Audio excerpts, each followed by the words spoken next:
Good evening and welcome to men's में आज हम जानेंगे कि क्यों कभी कभी पूरी मेहनत और दृढ़ विश्वास के बाद भी हम परफेक्ट लेवल ऑफ फिटनेस नहीं पा पाते हैं। ऐसे में हम मानसिक रूप से परेशान तो होते ही हैं, साथ साथ हम शारीरिक रूप से भी खुद को ध्वस्त यानी कि तोड़ते जाते हैं। मेंस में आज हम बात करेंगे पुरुषों में पाई जाने वाली एक आदत एक्सेसिव वर्कआउट के बारे में। ज्यादातर पुरुष परफेक्ट बॉडी पाने की कोशिश में अपने शरीर को उस हद तक इस्तेमाल करते हैं, उस हद तक एक्सरसाइज करते हैं जहां पर वो खुद को किसी भी इंप्रूवमेंट लेवल पर नहीं पहुंचा पाते हैं। आज इसी बारे में बात करने के लिए हमारे साथ हैं fitness expert mister Ajay Malik. Mister Ajay Malik, welcome to men's. स्वागत है आपका मेंस में। Thank you. सबसे पहले हम आपसे ये जानना चाहेंगे कि परफेक्ट लेवल ऑफ फिटनेस पाने की कोशिश में जो लोग एक्सेसिव वर्कआउट करते हैं, किस हद तक ये सही है? ये अपने में एक एक्चुअली बहुत ब्रॉड टॉपिक है कि फिटनेस परफेक्ट क्या है और एक्सेसिव वर्कआउट क्या है। ये बात सच है कि सेलिब्रिटीज़ या आजकल लड़के या जो मैंने वो एक सेलिब्रिटी मॉडल फिजिक पाने के लिए एक्सेसिव वर्कआउट करते हैं और उसके अलावा भी डाइट और उन चीज़ों का ध्यान नहीं रखते जो कि एक फिटनेस को अचीव करने के लिए हमें चाहिए। अब जब हम बात करते हैं एक परफेक्ट फिटनेस क्या है, जी बिल्कुल, तो ये बहुत सिंपल वर्ड्स में अगर देखा जाए तो हमारे को लाइफ जीने के लिए सिंपल एग्जांपल है, मैं ऑफिस की स्टेयर्स चढ़ रहा हूँ जी, और मेरा ऑफिस सेकंड फ्लोर पे या फर्स्ट फ्लोर पे है जी, और अगर मैं वो स्टेयर्स चढ़ता हूँ और उसके बाद मेरे को सांस चढ़ रहा है और मैं वहां जाके कंफर्टेबल नहीं हूँ, तो वो फिटनेस लेवल नहीं है। लोगों में एक मिथ देखा जाता है कि बढ़ती उम्र के साथ साथ एक्सरसाइजेज का कोई फायदा नहीं होता। उन्हें लगता है कि हमारी उम्र बढ़ रही है तो एक्सरसाइजेज करने का कोई फायदा नहीं है। नहीं, ऐसा कुछ नहीं है। जो बॉडी है वो यंग एज में भी वैसी ही बॉडी है, ओल्ड एज में भी वैसी ही बॉडी है। कुछ बॉडी ऑर्गन्स हैं जो कि थोड़ा सा स्लो काम करना शुरू कर देते हैं बढ़ती उम्र के साथ, लेकिन बॉडी हमारी वैसे ही रिजल्ट देगी अगर किसी भी तरीके की हम फिजिकल एक्सरसाइज करते हैं जी। तो इसमें ये गलत मिथ है कि यंग एज के लिए ही है और ओल्ड एज के लिए नहीं है। तो मैं तो इससे उल्टा कहूंगा कि ओल्ड एज में और ज्यादा जरूरत है, आदमी के पास टाइम भी है और अपना बॉडी सिस्टम्स जो है पूरे अच्छे से काम नहीं करते हैं, तो कभी ऐसा होता है कि हमारा बॉडी वेट ज्यादा चला जाता है या कहीं कहीं किसी किसी के साथ ऐसा होता है कि जो बॉडी वेट है वो कम जाने लगता है। तो उसको मेंटेन करने के लिए फिजिकल एक्सरसाइज करना बहुत जरूरी है। तो किस हद तक आप इस बात को मानेंगे कि एक अच्छा लेवल फिटनेस पाने के लिए हमें एक्सरसाइजेस करने की जो विग्रोसिटी होती है, जो उसकी इंटेंसिटी होती है, उसे बढ़ाते जाना चाहिए? इंटेंसिटी ज़रूरी नहीं है बढ़ाते जाना चाहिए। ये इंटेंसिटी जो वर्ड है बढ़ाते रहने के लिए, ये एक स्पोर्ट्स वाले के लिए है, क्योंकि उसका एक इंटेंसिटी लेवल पे एक उसको रिजल्ट मिल चुका है, तो उससे नेक्स्ट लेवल का रिजल्ट लेने के लिए वो इंटेंसिटी को बढ़ाएगा। लेकिन एक अच्छा हेल्दी लाइफस्टाइल जीने के लिए, फिटनेस को एंजॉय करने के लिए हमें एक नॉर्मल इंटेंसिटी रखना होता है और उस इंटेंसिटी को हम चेंज कर सकते हैं अलग अलग एक्सरसाइज के तरीकों से, की बजाय सिर्फ एक ही एक्सरसाइज, एक ही मसल ग्रुप या एक ही बॉडी के पार्ट पे हम कंसंट्रेट करें। जी, तो यहाँ पर जरूरी है कि हम एक्सरसाइजेस के अलग अलग पैटर्न्स को अपनाएं। अगर अलग अलग पैटर्न्स को अपनाएंगे तो डेफिनेटली हमारी फिजिकल एबिलिटीज भी उसी के साथ साथ बढ़ेंगी। यहाँ पर ओम प्रकाश जी हैं हमारे साथ राजस्थान से। ओम प्रकाश जी कहें। हेलो सर, नमस्कार। जी नमस्कार ओम प्रकाश जी। सर ऐसा है कि हमारे मतलब शरीर एकदम फिट नहीं, मतलब वैसे हम दौड़ते हैं नहीं तभी बिल्कुल मतलब श्वास भर जाता है। जी आपकी आवाज थोड़ी कम सुनाई दे रही है ओम प्रकाश जी।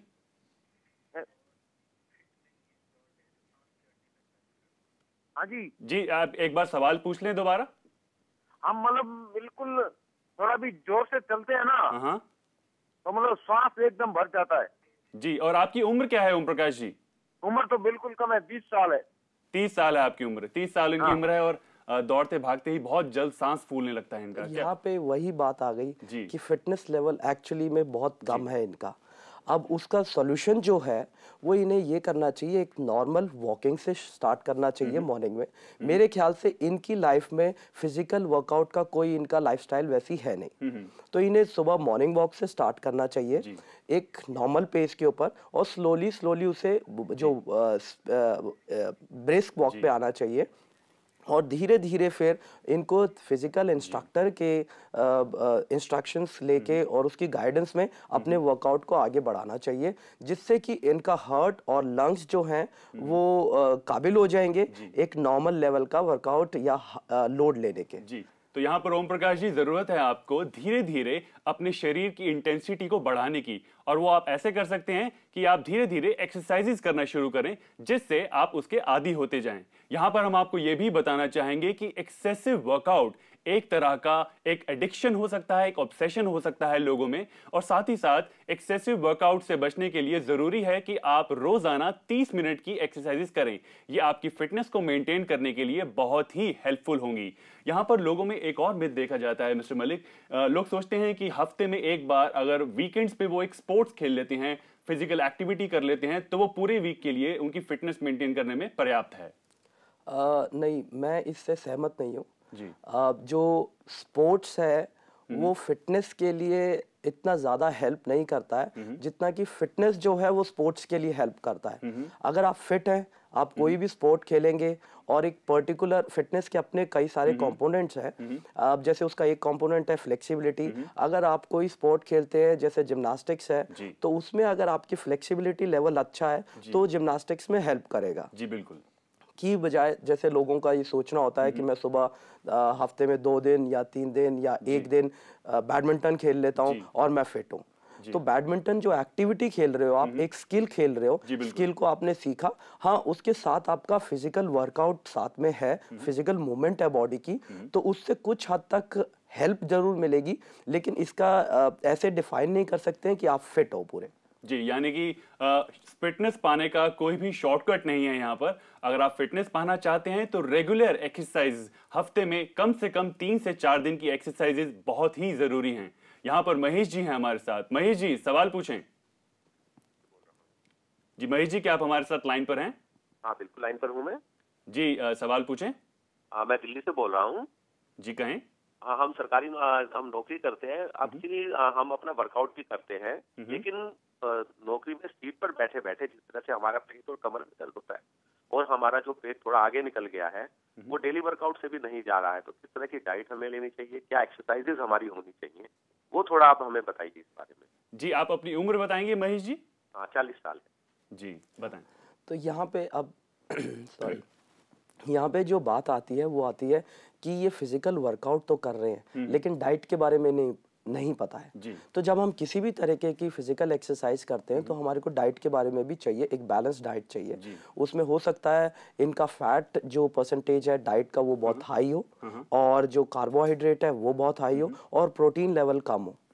तो जो एक तो ये है कि किस इंटेंसिटी से ये एक्सरसाइज कर रहे हैं, कौन सी एक्सरसाइज कर रहे हैं, कितनी देर कर रहे हैं, अब क्या वो पर्याप्त टाइम के लिए कर रहे हैं कि इतना। अब आप नॉर्मली लोग क्या करते हैं, एक पार्क में जाते हैं और 2 राउंड लगा लेते हैं, 2 उसमें चल लेते हैं पार्क में, और वो ये सोचते हैं कि मेरा वर्कआउट हो गया। तो हमारा एक बॉडी मेटाबॉलिक रेट होता है और उसे हमें क्रॉस करना होता है, तब जो है फैट बर्निंग जोन आता है, और उस फैट बर्निंग जोन में जाने के लिए एक इंटेंसिटी ऐसी चाहिए होती है जिससे कि उसमें जा सके। तो एक तो इनको वो समझना होगा, और दूसरा अपने डाइट में, अगर ये बहुत सारे लोग मैंने देखे हैं जैसे हमारे पंजाब के भाई हैं, हरियाणा के भाई हैं, ये लोग एक्सरसाइज करते हैं और जाके और दूध में बहुत सारी मलाई है और बहुत सारा घी दाल में डाल के लस्सी के बहुत शौकीन होते हैं, तो वो उसको जाके पी लेते हैं। तो जो आपने बॉडी का फैट जो बर्न करा है एक्सरसाइज के साथ, उसी से डबल आपने जाके कैलोरी इनटेक कर दिया है। तो सॉरी तो जो कैलोरीज बर्न कर रहे हैं और आप जो कैलोरीज ले रहे हैं, इन दोनों का बैलेंस बनाना बहुत जरूरी है, और उन कैलोरीज का बैलेंस इस तरीके से कि कार्बोहाइड्रेट, प्रोटीन और फैट की परसेंटेज आपस में ठीक ठाक होनी चाहिए। जी, तो यहाँ पर बहुत ही जरूरी है बैलेंस बनाकर चलना। अगर आप एक्सरसाइज कर रहे हैं तो इसका ये मतलब बिल्कुल नहीं कि आप कुछ भी खा सकते हैं। एक हेल्दी डाइट पैटर्न फॉलो करना बहुत ही जरूरी है। यहां पर एक ब्रेक लेंगे और बात जारी रखेंगे हमारी फिटनेस के बारे में। बने रहें हमारे साथ।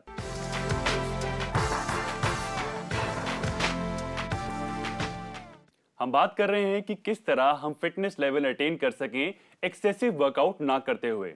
यहां पर हम आपको यह बताना चाहेंगे कि एक्सेसिव वर्कआउट से बैक पेन यानी पीठ में दर्द की समस्या लगातार बनी रहती है और साथ ही साथ एक्सेसिव वर्कआउट में लोगों की एपिटाइट, उनकी भूख कम हो जाती है, जिसका सीधा असर हमारे लिवर पर पड़ता है। यहां पर हरीश जी हैं हमारे साथ। हरीश जी, सवाल पूछें। एक पोर्शन में थोड़ा खिंचाव है 1.5 महीने से, ये किस चीज का सिम्टम हो सकता है?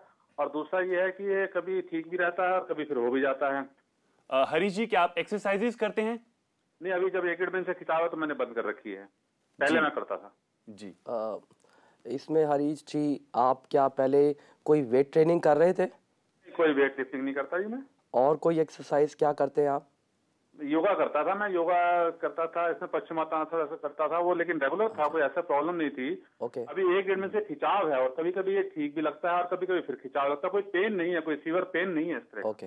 स्टिफनेस है इनको गर्दन में। हरीश जी, क्या होता है कई बार जब हम ज्यादा एक्सरसाइज एक मसल ग्रुप का करते रहते हैं, बार बार उसके ऊपर लोड देते हैं, तो उसमें फटीग आ जाता है और कहीं ना कहीं किसी गलत पोस्चर से आपने एक्सरसाइज करा होगा जिसकी वजह से वहां पे कुछ इंजरी हुई है, जिसकी वजह से वो पेन दे रहा है। तो इसका बेस्ट सॉल्यूशन जो मैं कहूँगा वो बोलूँगा कि आप अभी थोड़े टाइम के लिए इसको रेस्ट दें।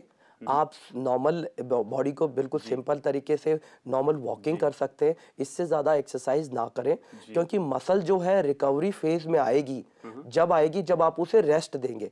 आपने एक वर्क लोड दिया मसल के ऊपर, फिर दोबारा से वर्क लोड दिया, और ऐसे जब बार बार वर्कलोड उस मसल के ग्रुप के ऊपर पड़ रहा है तो रिकवरी फेज आ नहीं पा रहा है और उसकी वजह से वो मसल का रिजल्ट आपको मिल नहीं पा रहा है।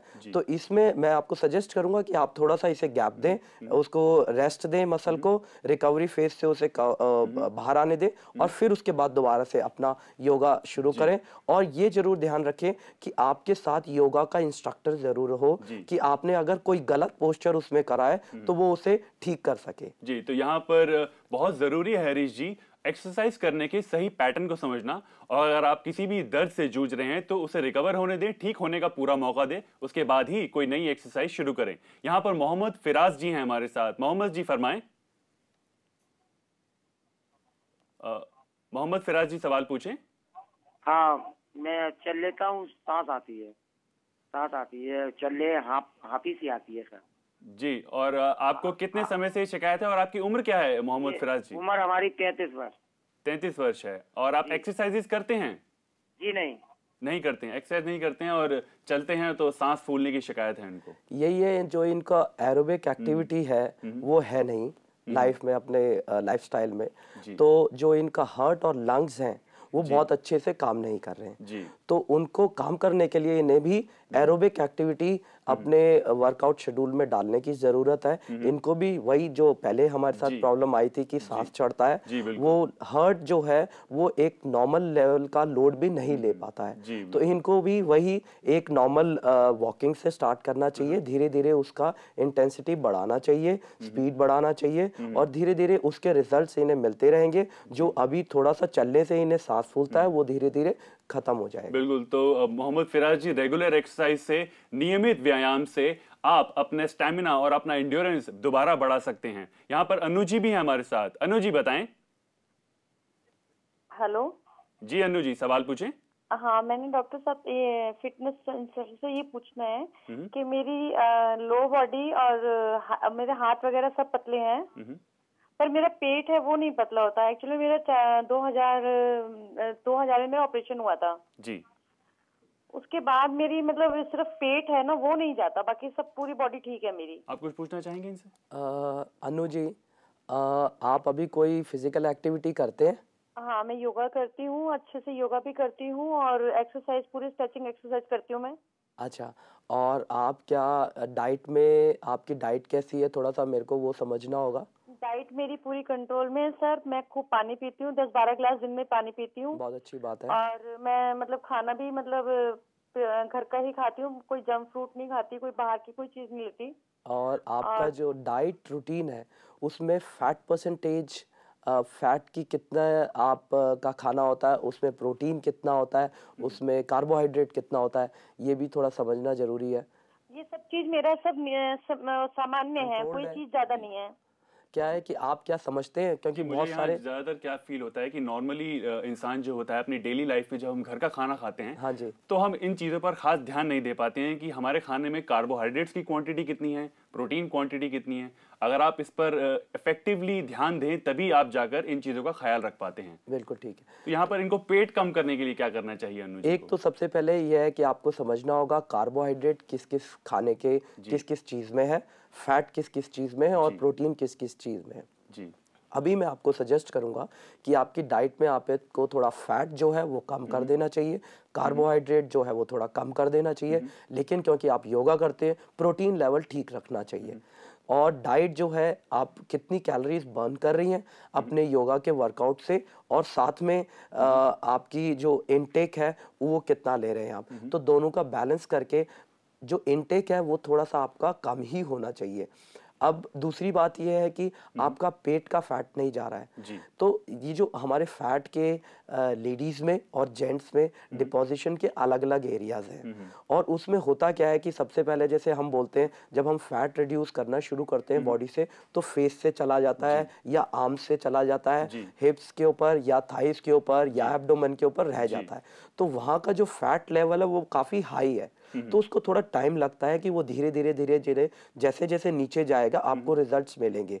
लेकिन आपको चिंता करने की ये जरूरत नहीं है कि बहुत सारे लोग ये सोचते हैं वो मेरे फेस जो है मेरा बिल्कुल पतला हो गया है और फैट मेरा पेट के ऊपर पूरा ही है। जो यहाँ सब्र रखने की खास आवश्यकता है। रखने की। तो अनु जी सब्र रखें, हैव पेशेंस एंड टेंशन से दूर रहें। अगर आप चिंता रखेंगी, मन में इस चीज का भय रखेंगी कि मेरा मोटापा बढ़ता जा रहा है, तो आप कभी भी इफेक्टिव रिजल्ट्स नहीं पा पाएंगी। यहां पर एक ब्रेक और लेंगे और बात जारी रखेंगे एक्सेसिव वर्कआउट के बारे में। बने रहें हमारे साथ, कहीं भी ना जाएं।